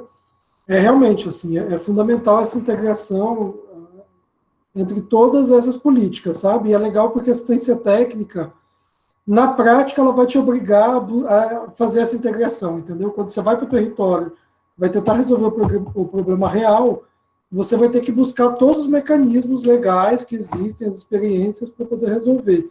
Tem um exemplo super bacana, que é a da Riva Feitosa, vale a pena anotar esse nome, ela é de Sergipe, e ela fez um trabalho fantástico, assim, ela criou um escritório popular de arquitetura, e hoje um dos eixos de atuação dela, né, desse trabalho que ela faz de assistência técnica, é exatamente prestar serviço para uso capião. Então ela tem conseguido muita conquista, ela tem conseguido regularizar essas posses de muita gente, sendo uma arquiteta, prestando esse serviço, né? Então, além de prestar o serviço de arquitetura, ela presta esse serviço de regularização fundiária. Ela dá todo passo a passo até, enfim, finalização disso. Então, realmente é fundamental, a gente não pode abrir mão, a gente realmente tem um arcabouço legal muito interessante no país, essa lei, né, de assistência técnica que é de 2008, que ainda é pouquíssimo conhecida, se a gente técnico, poucos de nós conhecemos, né, imagina a população, então acho que a gente tem um trabalho aí bastante pesado para divulgar isso, né. Enquanto eu estava aguardando todo mundo chegar, eu estava olhando aqui no Instagram, e eu fiquei super feliz que eu vi a Tainá de Paula, que é candidata agora no Rio, e é uma arquiteta, uma ativista, enfim, uma pessoa que eu admiro muito, que eu sou um fã, e ela estava exatamente fazendo essa campanha divulgando assistência técnica com foco nas pessoas. Tipo, você sabia que tem essa lei, tipo, olha que legal, pela lei, você pode, de graça, ter auxílio de um arquiteto, de um engenheiro para resolver sua questão de moradia e tal. E eu também tenho uma visão mais ampla da assistência técnica, sabe, da ATIS, que eu acho que a questão urbana, a questão fundiária, a questão legal, ela tem que fazer parte da ATIS, sabe? Não pode ser só a reforma da casa em si, porque o que adianta você ter um bom banheiro, essa casa reformada, e quando essa pessoa sair, vai ter um esgoto a céu aberto passando em frente à casa dela, não faz sentido, né? Deixa eu ver. Sim, a Gabriela que visitou foi São Sebastião, coletivo Alcateia. Isso foi muito legal, porque esse foi um território que estava em disputa entre a comunidade, que conseguiu manter aquele território aberto enquanto praça, e tinha um grileiro que dizia que aquela terreno era dele, e que ele ia fazer um posto de gasolina. E ele chegou em vários momentos a cercar essa praça toda, e a comunidade lá derrubava, uma vez virou caso de polícia, e a gente só conseguiu acabar com esse conflito quando a gente ocupou essa praça de fato, e a gente transformou o trecho que era um lixãozinho, assim, sabe, um lugar de descarte regular de lixo, a gente transformou nessa agrofloresta, assim, fantástico. Não sei se na época você viu fotos do antes e depois, mas foi incrível o trabalho que a arquiteta, que era responsável, a Sandra, fez junto com esse coletivo que atuava lá nessa localidade, e aí foi uma transformação muito rápida, foi questão de um ano, assim, o que era um depósito de lixo, virou um lugar produtivo, super agradável e verde, assim, enfim, consolidou. E é um lugar que tinha muita lama, porque quando chovia, ele tinha um declive, e por isso que o pessoal jogava lixo ali, aquilo ali virava uma lama, um mau cheiro, era um negócio completamente insalubre, e assim, foi questão de 2 mutirões, comunidade, com o pessoal do coletivo, com o Instituto Federal, com a gente da CODAB, que é governo, a população local, resolveu, sabe? Não resolveu tudo. A gente continua brigando para ter asfalto, para ter a rede de esgoto, para fazer a pracinha como deve ser, que a gente fez o projeto dela todo, mas a gente entende que essa coisa do urbanismo tático, né, desses mutirões e tal, ele nunca pode pensar que vai substituir o Estado, porque não vai. São dimensões sempre muito grandes do trabalho a ser feito, mas ele tem que ser entendido como uma mobilização, como uma forma de iniciar a transformação, sabe? De mostrar, cara, isso aqui, não é terreno seu grileiro, você é bandido. 2, isso aqui já pode ser melhor desde já, mesmo que não seja como vai ser. E 3, organiza a comunidade em torno daquele ponto. Você ressignifica aquele ponto e, de repente... Porque é sempre assim, a gente entra nesses locais, a gente vê algumas pessoas que percebem a potencialidade do terreno, que aquilo vai ficar legal, que um dia as pessoas estão tendo uma visão mais de futuro, né, de esse sonho de ter um espaço qualificado, e muita gente que não vê. Mas quando você dá um apoio para essa pessoa que tem essa visão, que luta por isso, que é um apaixonado, que tem, assim, você sempre tem as pessoas que são apaixonadas por aquilo, que tem um sonho que quer fazer. Quando você consegue somar força a essas pessoas, essa transformação começa a acontecer, inclusive nessa articulação política, para conseguir que a obra seja feita. Então, isso que legal que você foi lá. Você quer falar alguma coisa? Não, foi bom lembrar, assim, eu não lembrava de todas as informações, que já passou um tempo, né? A memória ainda não tá tão boa, mas eu lembro que eu fiquei bem impressionada, assim, sabe? Fiquei feliz de ver que as pessoas estão transformando o lugar. E é bem o que você falou, né? As pessoas precisam se sentir parte daquilo para cuidar, né? Mas não é só isso que resolve, mas é um começo, né? Um passo. Mas muito legal, obrigada pelas informações. E o Hilton também comentou desse desconhecimento da lei, né, gente? Eu acho que a gente tem, não só a gente que é arquiteto, todo mundo que está aqui, a Bárbara que vai ser geógrafa, enfim, a gente precisa divulgar essa lei, porque essa lei ela fala de um direito, e é um direito que é muito importante, que tem a ver com vários outros direitos, né? Que é o direito à saúde, que é o direito, enfim, a você viver num bairro digno, ao transporte público. Ou seja, ele faz parte de um direito, o direito à posse do seu imóvel, que não quer dizer propriedade, né? Mas você ter garantia de que por 30 anos aquele ali vai ser sua moradia, você não vai ser expulso, sabe? Que é isso, nem sempre a gente precisa pensar as políticas habitacionais pensando em passar a propriedade para aquela pessoa. Eu acho que a gente tem que pensar a política habitacional, principalmente a habitação social, numa perspectiva de que a moradia ela é um processo.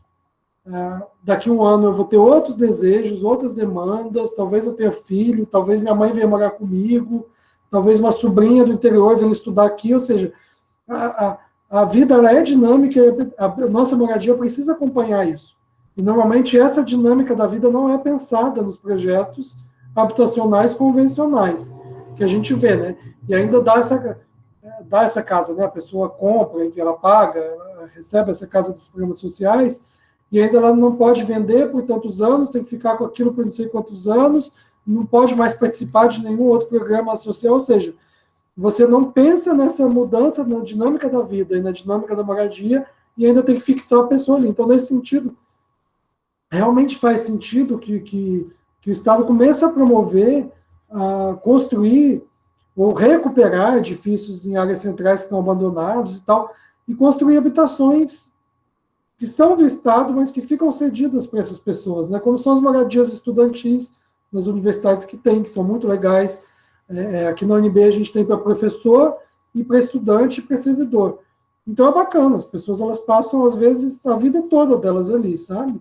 Mas, algum dia, aquilo volta para o Estado e vai para uma outra pessoa. Então, são formas interessantes que a gente poderia estar aí pensando na habitação social, principalmente, sem necessariamente estar colocando valor de troca naquele bem que tem que ter um valor de uso.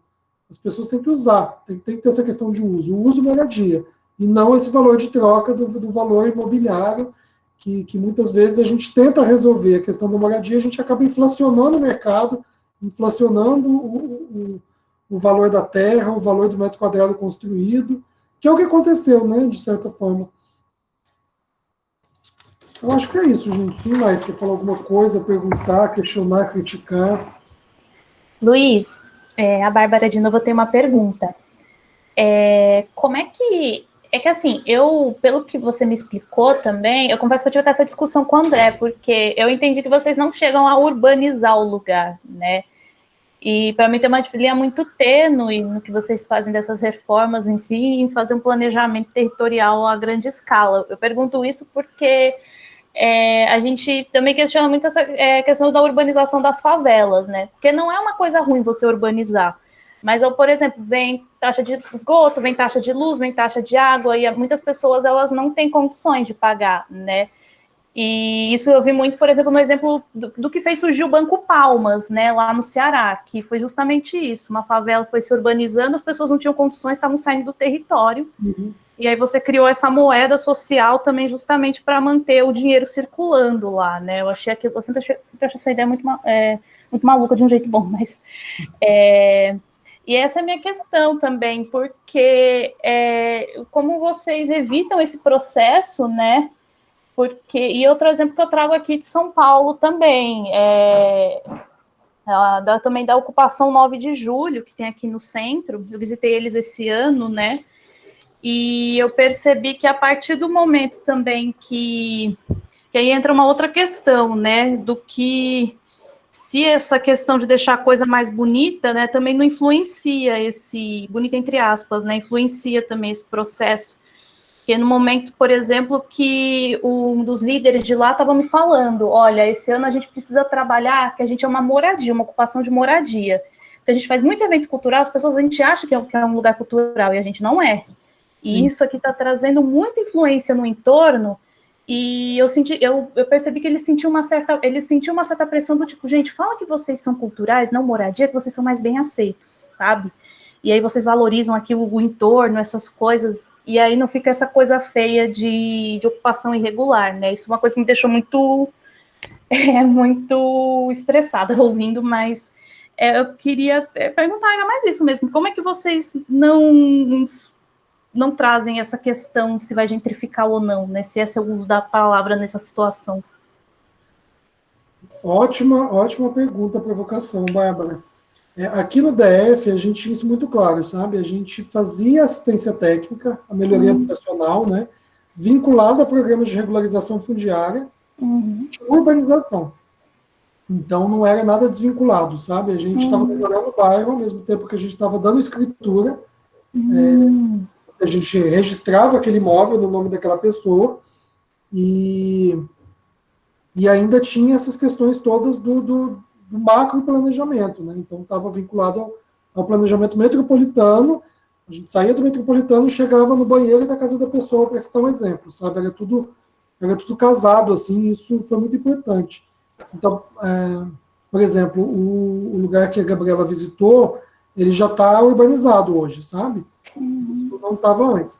Agora, realmente, é um problema muito sério a questão da gentrificação, porque ela, de fato acontece. Eu percebi isso na prática, sabe? Eu fiquei muito assustado, porque começou a mudar, sabe? Como eu passei várias fases, assim, dentro do Sol Nascente, no posto, no começo eram os moradores querendo saber o que a gente estava fazendo ali, ou com demandas outras, que não as demandas que a gente pudesse atender, enfim, a gente tinha que encaminhar para outros órgãos e tal.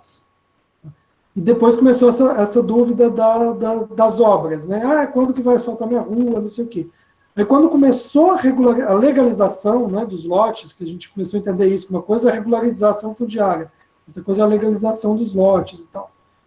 Começou as pessoas irem perguntar da escritura, o tipo de atendimento. Quando já estava escritura e obra, começou a vir um monte de engravatado com carro preto querendo saber se ele podia comprar um lote ali, sabe? Uma casa ali. E aí eu falava, você não pode. Isso aqui tem processo de regularização, e isso a gente está regularizando para quem está aqui, e isso não pode, isso é crime, sabe? Você não pode fazer isso. E aí a gente tinha esse trabalho de dar informação, que eu acho que é algo que foi nossa sugestão, assim, mas é tudo muito difícil, né? Porque a sensação que eu tenho é que a gente está muito engatinhando nesses processos todos. E a gente falou que tinha que ter um programa de educação ambiental e um programa de educação urbanística permanente, com material específico falando não venda sua casa, não sei o quê. Porque é isso, as pessoas também elas viam que estava valorizando e viam a chance de ganhar uma renda com isso, né? E aí vendiam o lote quando estava com o serviço chegando e que o lote ia valorizar muito mal. O lote não, né? A casa, que normalmente é uma casinha, uma edícula no fundo e um lote vazio na frente, que é o padrão de ocupação, assim, sabe? Mas, realmente, a gente precisa desenvolver mecanismos anti-gentrificação, de empoderamento social, esse trabalho pedagógico mesmo, de informação urbana, de discussões coletivas sobre isso, porque acontece, é muito rápido, e é isso, a gente não pode também achar que o pobre vai ter que morar sempre num lugar feio, porque ele não vai ter nunca direito a morar num lugar bonito, porque se for bonito os ricos vão tomar conta, sabe? Não, é muito difícil, assim, eu não tenho resposta, não sei quem tem, se alguém souber, por favor, me diga, me mande e tal. Essa discussão está super intensa aqui em Brasília, no caso do setor comercial sul, processo de higienização muito intenso, estão expulsando os moradores de rua, estão expulsando os ambulantes, então é algo... Mas é isso, a gente já identificou como que a gentrificação funciona, né? Agora a gente precisa pensar os mecanismos e pensar as redes e pensar as práticas para segurar isso aí, né?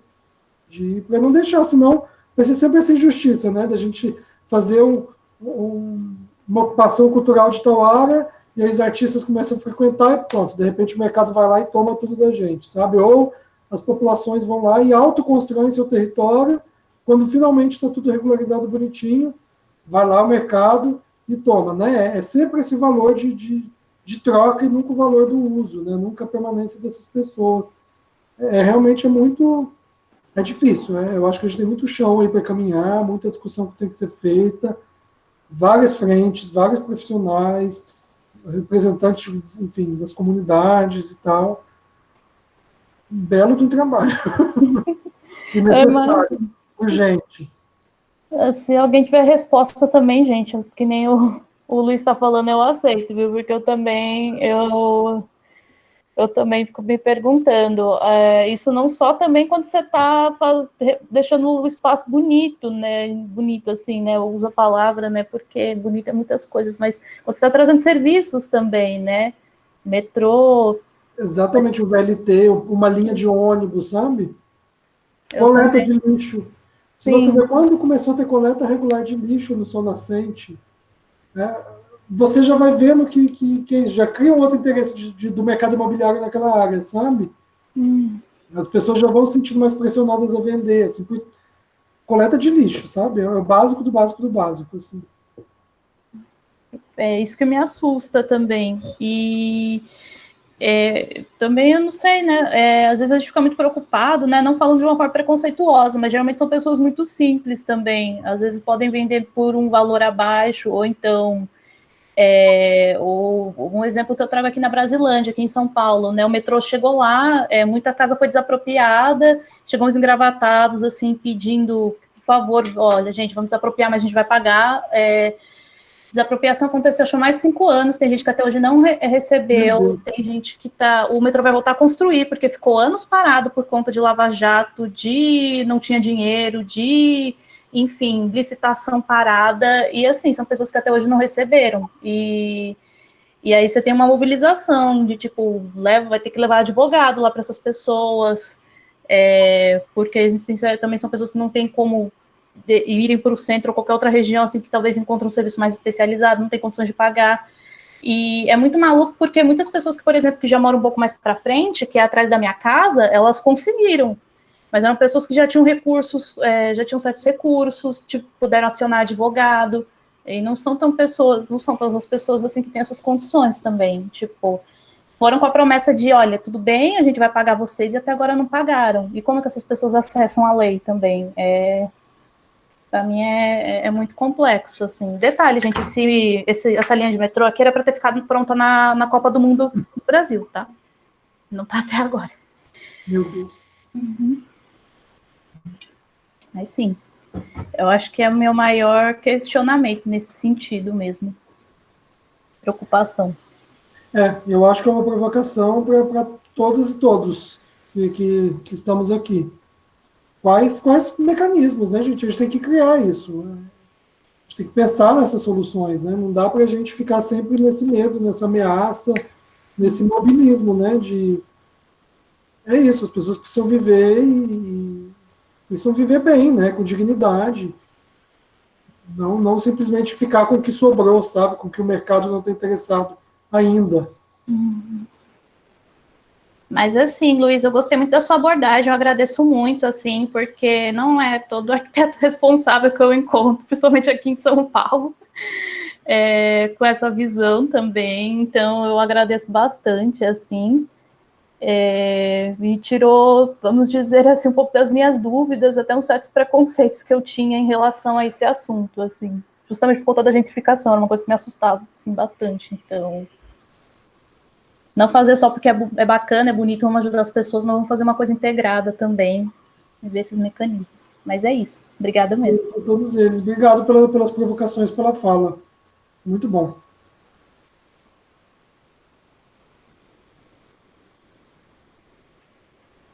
Mais alguém, gente? Eu falo demais, gente. Por favor. Falem. Não, eu tô adorando as provocações da Papo, porque a gente sempre conversa sobre essas coisas, por isso que eu tô deixando a galera falar mesmo, assim, se mais alguém quiser perguntar alguma coisa. Querendo ou não, acho que já é a terceira oportunidade de eu ver alguma apresentação do Luiz, então, já... gente, eu tava lembrando do... Sempre que eu tinha comentado algum trabalho de educação urbanística aqui já no GT, e aí eu lembrei que quando eu vi as imagens das crianças, eu tinha até esquecido disso, eu achei muito massa também essa parte que vocês tinham trabalhado lá em Brasília. É uma pena que esse aí eu lamento muito que não avançou, sabe? É porque foi muito pouco tempo, e, enfim, a gente aqui provando que a gente não era maluco, sabe? Que fazia sentido o que a gente estava falando, assistência técnica que ninguém conhecia. Então, Gilson foi muito guerreiro, assim, de ter puxado isso, e essa equipe toda, né? Mas algumas coisas ficaram ainda que a gente queria, sabe? A gente precisava de mais tempo. Esse programa mesmo, a gente queria criar uma equipe específica só para cuidar dele, para ele ganhar corpo, assim, como a parte ambiental também, que a gente começou a construir um viveiro comunitário, não deu tempo, não deu certo, e é isso, né? Muda o governo, muda as equipes, muda tudo, muda os interesses, e a gente não conseguiu avançar muito.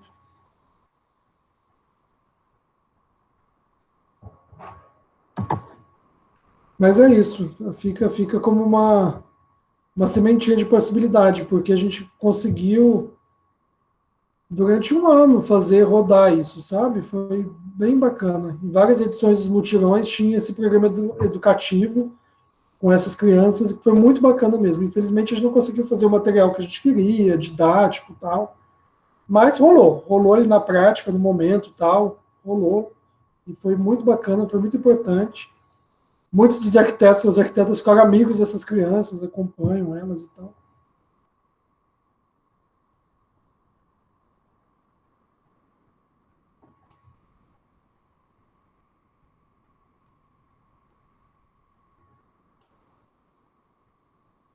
E aí, gente?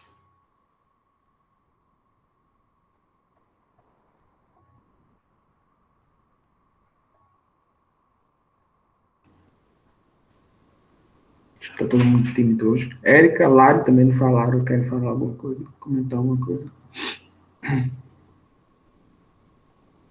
Não tô vendo nem o chat, ninguém falou mais nada. Na verdade, esse assunto é um assunto muito novo para mim, porque eu fiz turismo, né? Eu sou de fora da área, assim, da arquitetura, geografia. Então, foi algo, eu até comentei com o André, foi algo que eu entrei em contato no início de agosto, a ATES, né? Que eu, mais especificamente falando, eu fui conhecer, saber que existia no início de agosto desse ano. Então, é algo bem novo, assim. Eu fico pensando, não sei se tem resposta para essa pergunta, mas quais são as dificuldades, assim, porque desde agosto até aqui, o que eu tenho visto é que realmente se fala muito que ela não é muito divulgada, que tem uma dificuldade, assim, de acesso ou até da ampliação dela no Brasil, né? Qual seria, assim, a maior dificuldade que você acha? Eu não sei se se essa pergunta vai ter uma resposta, se são muitas dificuldades, mas o que faz dela, porque assim, eu vi muitos comentários positivos, mas sempre as questões eram essas, ela não é muito aplicada na prática ainda.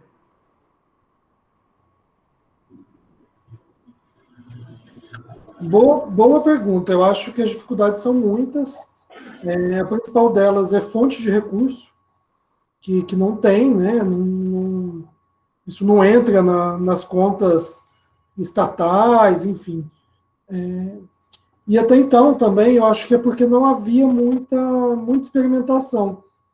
A lei existiu, foi sancionada, baseada em algumas experiências anteriores, muito pontuais. Há muita discussão na academia, nas universidades, os EMAUs, né, sempre levando isso, mas é isso dentro da universidade que a gente sabe que o tempo é outro, né? O tempo de um EMAU, o tempo de uma política, de uma pesquisa, né, o tempo da academia ele é muito diferente do tempo de uma política pública. É diferente do tempo do executivo, do tempo que você tem que fazer. Eu vejo que a gente está num momento muito, muito positivo de divulgação, de debate dessa lei, baseado na prática, porque até então, até 2013, 2014, a gente tinha discussão sobre assistência técnica, possibilidades, como fazer. De 2014 para cá, começou a surgir muitas iniciativas, muitas delas financiadas pelo Conselho de Arquitetura, que eu acho que vale esse destaque, que obriga que 2% das receitas em todos os estados e o Conselho, a sede nacional, no mínimo 2%, sejam destinados a ações de assistência técnica. Então, isso fez com que a gente tivesse experimentações, ou no mínimo discussões mais robustas no país todo. E aí a gente pega um conselho como o de São Paulo, que tem bastante dinheiro, você consegue financiar ações práticas no Rio também, aqui em Brasília. Então, eu acho que a coisa está acontecendo, sabe? Eu acho que os arquitetos estão conhecendo mais, os engenheiros estão conhecendo mais, são os assistentes sociais, enfim, que são esses profissionais mais ligados à aplicação imediata dessa lei, né? No início, óbvio que eu acho que à medida que forem se instituindo os escritórios, os postos de assistência técnica, que eu acho legal que a gente aqui do Centro-Oeste, a gente fala ATIS, e aí em algumas regiões do país fala ATIS. Enfim, a gente vai implementando a ATIS ou a ARTS, e isso vai gerando necessidade de incorporar outros profissionais, como mesmo geógrafos, advogados, ecólogos e por aí vai, sabe? Mas a dificuldade principal é essa, ainda um desconhecimento dessa lei, né? E existem muitas leis no país, então as que pegam são aquelas que são mais divulgadas, ou as que têm algum interesse por trás, né? Que não é o nosso caso, nosso interesse é o interesse da população, é garantir esse direito. Então a gente tem essa dificuldade, que na verdade é a dificuldade do tempo da coletividade, né? O tempo da gente levar isso para o coletivo, que isso é um direito, que é uma possibilidade, que a gente precisa construir metodologias, e eu acho que a gente está num momento muito bom, que a gente já tem muita experiência prática rodando, tanto da iniciativa privada, que é o caso do Vivenda, que é o caso da Riva Feitosa em Sergipe, a gente tem caso de ONG, que é uma moradia digna, qual que é o outro, gente?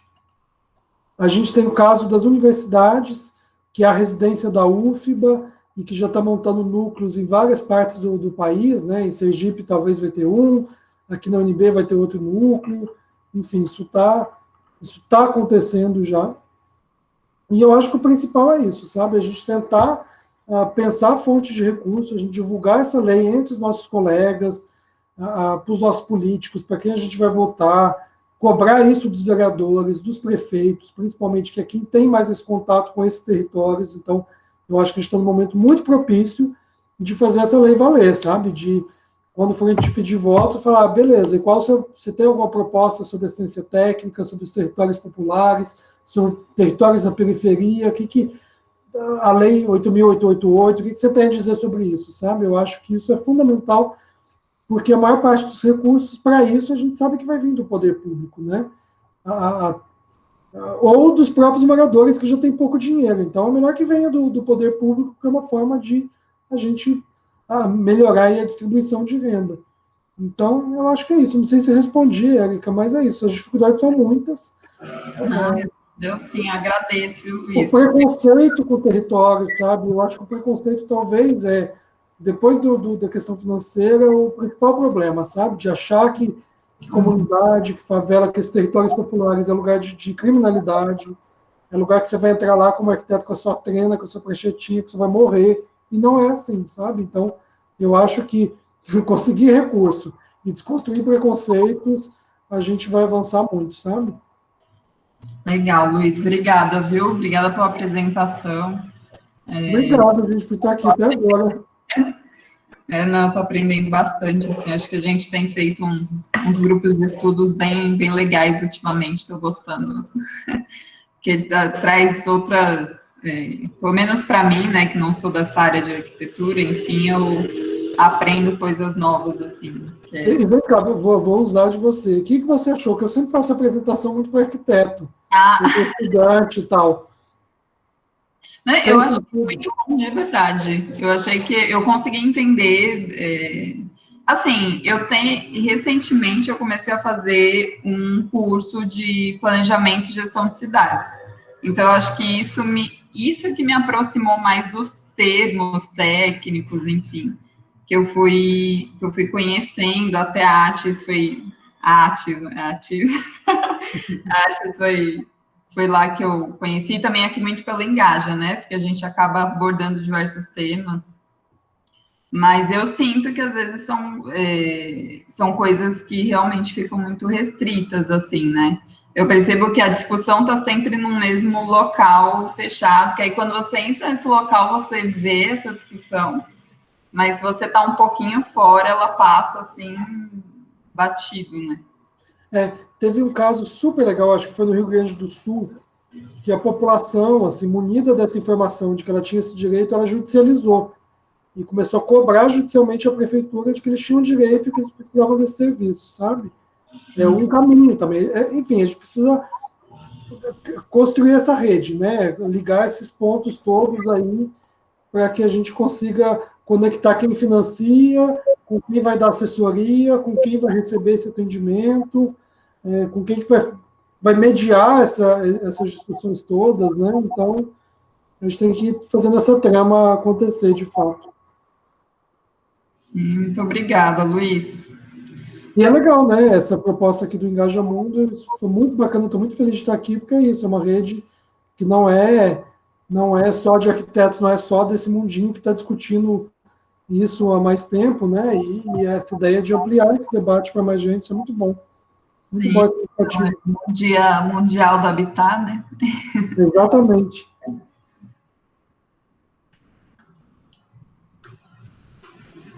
Mas alguém tem alguma dúvida, gente? Ah, não, mas eu confesso que eu puxei a orelha do André, né? André, não é para ficar trazendo arquiteto, fala para ele ter cuidado com o que vai explicar, para não fazer uma coisa muito técnica, tá? Para não ficar nessa bolha, afastar o povo também, porque a gente tem vários tipos de pessoas aqui no GT, tá? Toma cuidado com isso, mas, assim, tá? Não foi por mal, não, tá, Luiz? É mais por questões assim que, pelo menos eu que aqui em São Paulo, a arquitetura sempre foi uma profissão muito elitista, né? Muito resumo é a faculdade de arquitetura aqui da USP, né? Você fica das 8 às 8 na faculdade, eu não sei quem tem condições de fazer isso durante 6 anos da vida da pessoa, né? Muito fechado, mas eu gostei bastante, Luiz, sendo bem sincera, viu? Você fez uma apresentação muito boa. Ai, que bom, gente, eu gostei. Gostei, que bom que fui claro, não fui muito técnico, porque é difícil, né? A gente fica tão imerso nesse mundo que, enfim, realmente a gente precisa. Tem que ampliar esse debate, né, gente? Tem que ampliar e a forma é fundamental, sabe? Uma coisa que eu esqueci de comentar. Um dos grandes problemas que eu vejo também nessa questão urbana, nessa questão territorial, né, nessa questão do habitat, é exatamente os termos, sabe? O tanto que é hermético, as normas, a quantidade de normas. Então, a gente precisa realmente simplificar tudo isso, porque não faz sentido essa complexidade toda, sabe? Porque a gente tem coisas tão sofisticadas, tão complexas de um lado, e ao mesmo tempo a gente tem territórios que não tem água, não tem esgoto, não tem nada, sabe? E aí, qual que é o sentido dessa complexidade no papel, sendo que na prática nem o básico do básico do básico do básico é atendido, sabe? E por que o linguajar é tão hermético, sendo que a gente está discutindo cidade, que é uma obra coletiva, e que, enfim, a regra todo mundo precisa entender, ela precisa ser clara para todo mundo, não precisa ter um jurista para traduzir, um urbanista para traduzir, sabe? Isso acontece muito. É uma coisa que me deixa muito irritado, assim. Quando as pessoas me pedem para traduzir esses termos, eu fico muito irritado de por que foi construído dessa forma que precisa de tradução, sabe? Porque isso já não é claro o suficiente, assim. Mas é isso, é um exercício, né? É um exercício que eu estou fazendo e estou feliz com o feedback de vocês, que eu realmente tenho medo de falar, enfim, em si mesmadamente.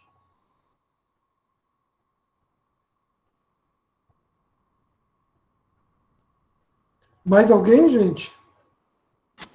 Vário, você está falando aqui no chat. Ah, eu já ia falar no chat. Falando aí de pronúncia. A Lara é de Sergipe, ela é nutricionista aí, mas uma pessoa totalmente fora da área. Ela estava dizendo que, por mais que não seja da área, achou super acessível a apresentação, está bem contemplada. Aí ela falou do projeto de saúde moradia em Sergipe, sim, o Francis também sempre fala sobre esse projeto também. Eu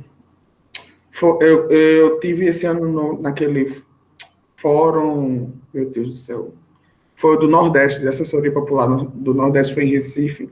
Foi logo, já quase na épocazinha, já beirando a pandemia, já. Foi em janeiro. E aí eu tive lá e eu também conheci uma menina que era do Saúde Moradia, também gostei bastante do trabalho desse, assim. Assim, eu conheci vários trabalhos, na verdade, né, porque teve uma galera, assim, né, do Nordeste que eu não teve lá apresentando também os trabalhos, assim. Principalmente, às vezes, teve muito mais escritório modelo mesmo, eu acho, teve muito isso, assim, mas também tinha o pessoal das assessorias, eu esqueci agora, meu Deus do céu, esqueci o nome do mundo agora, mas tem o pessoal de Recife, tem o pessoal do... não lembro agora, se era de Fortaleza, acho que era de Fortaleza também, tinha o pessoal lá, enfim. É sempre bom saber também, para sair um pouquinho do... Porque eu admito, assim, que por muito tempo eu conheci muito mais o da Codab, a residência da Bahia, e era meio que era isso, assim, falava em antis, e eu ficava preso, eu não sabia nem dar muitos exemplos, porque eu conhecia mais esses que eram quando eu pesquisava, era o que eu achava. O pessoal da Bahia, o pessoal daí de Brasília, e era meio que. É, Nossa, era engraçado que a gente sempre encontrava as mesmas pessoas nas palestras. Era a gente da CODAB, o pessoal do programa Vivenda, Mariana Estevão e o pessoal da UFBA.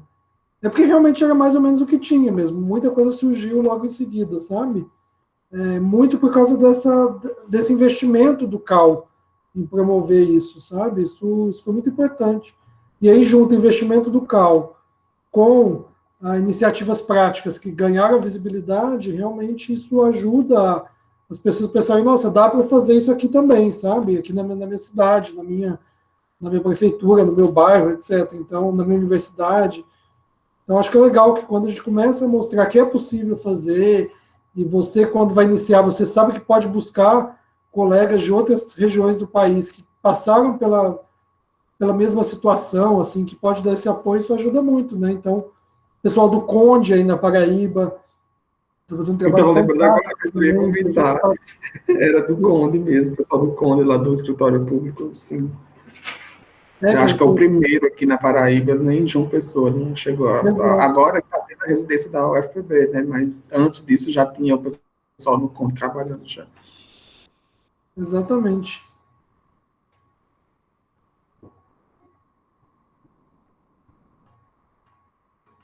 É isso, gente.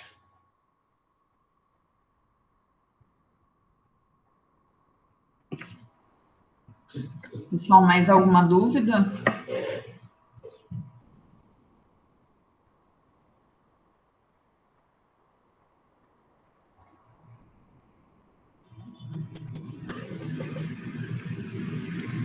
André, se quiser fazer as honras. Não, obrigado, Érica. Olha aí, eu também falei, né, no começo, Luiz, a Érica é minha colega de coordenação aí, que não é nem da área, tá vendo? Assim, nosso GT maravilhoso, assim, super. Não é todo mundo da área, não. A Bá também já era corte, né? Eu entrei, eu e a Érica entramos no lugar dela também. E aí, mais ou menos a Bá da geografia, né, a Érica? Mas é isso, assim, mostrar, né, o perfil do Engaja bem amplo, assim, e é por isso também eu fiz muita. A questão de trazer o tema era muito mais dessa sessão, nessa de, como eu posso dizer, democratizar, né, a informação mesmo, né, porque é isso, né? Eu já estou bem acostumado com essa bolha da arquitetura urbanismo, discutando a habitação social e assistência. Eu acho muito importante mesmo de levar mesmo para o conhecimento de mais pessoas mesmo.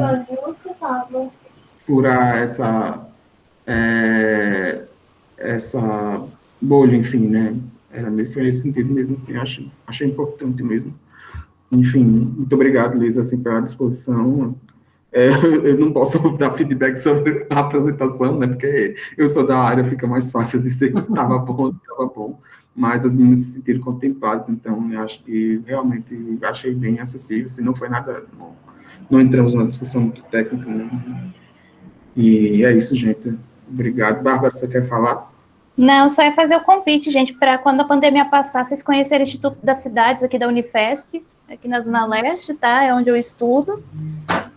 A gente debate bastante esses temas lá. Eu fico muito feliz, assim, de eu estar num curso que eu tenho professores que são abertos também a conversar esse tipo de pauta, num curso também que foi pensado aí nas mazelas que a gente tem na urbanização, né? Por enquanto é só curso de geografia, em breve espero que de arquitetura, os das engenharias cheguem lá também, mas independente disso, vocês são convidados para conhecer, participar das atividades, lá é bem bacana, por favor, venham.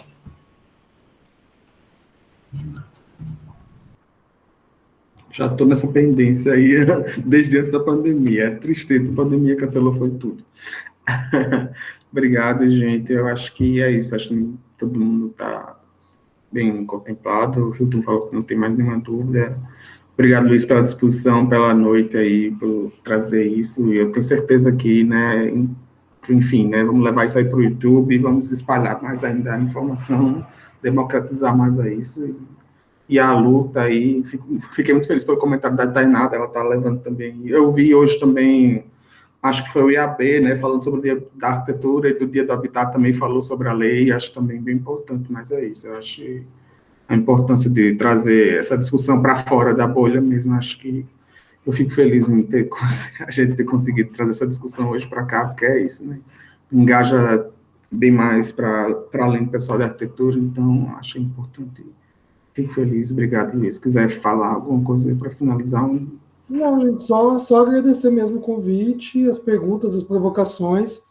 Eu acho que foi bastante rico para mim, assim, é sempre muito bom discutir isso, principalmente porque é um tema que não cabe, é sempre um tema que tem que ser debatido, né? Eu acho que tudo que envolve território, cidade, pessoas, a gente tem que ter em permanente debate, em permanente reformulação, formulação de conceitos, de ideias, de projetos, sonhos, de forma coletiva, assim. Então, valeu, André, valeu, pessoal do Engaja Mundo, muito obrigado e fico à disposição, qualquer dúvida, enfim, sempre estou à disposição para debater esse assunto. Obrigado, então, gente. Boa noite, boa semana para vocês todos. Boa noite, pessoal. Obrigada, gente. Boa noite. Boa noite, pessoal. Tchau, tchau.